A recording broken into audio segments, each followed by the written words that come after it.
Madam Speaker, I'm prepared to close. The gentlewoman from Minnesota reserves. The gentlewoman from New Mexico is recognized.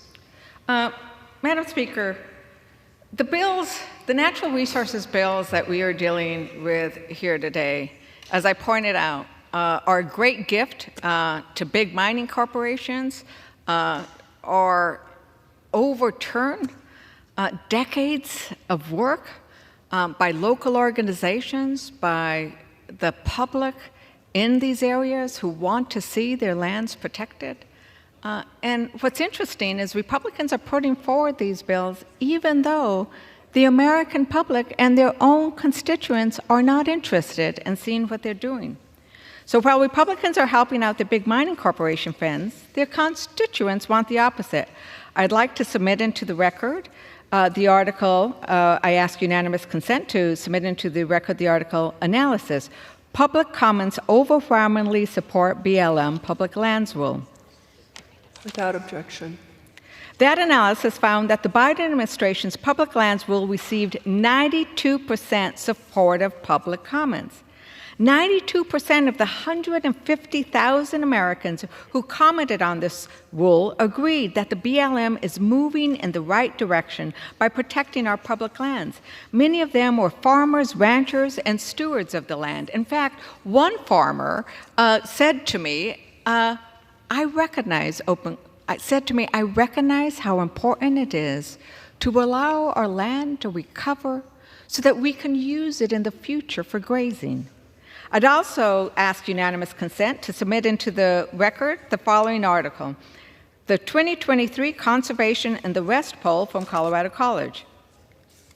Without objection. This survey found that 82% of voters across 8 western states support the conservation of our public lands and waters.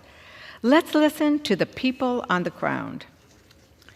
While Republicans want to mine the beautiful forests of Minnesota, constituents actually want to protect the area from sulfide or copper mining.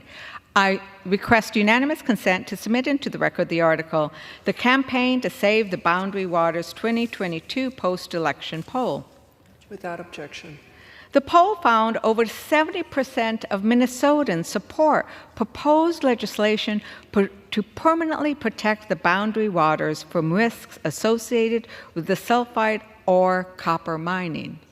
The boundary waters are one of the most visited national recreational areas in the United States. I look forward to going and looking at those lakes and those rivers and those forests and how they're intertwined and how those canoes glide along their surfaces.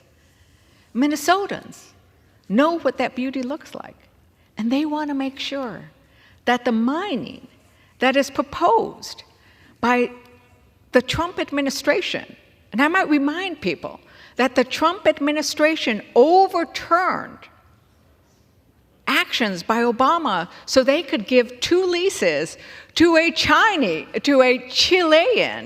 billionaire. A Chilean billionaire who it so happens, was a landlord of the president's daughter. These kinds of dealings with foreign corporations we must say no to. Why would Minnesotans want to take their precious natural resources and have them leased so a Chilean billionaire can make even more money? We are urging our Republican colleagues to listen to their constituents, to listen to the people who are speaking on these issues, and to vote against these rules and to vote against these bills. With that, I reserve.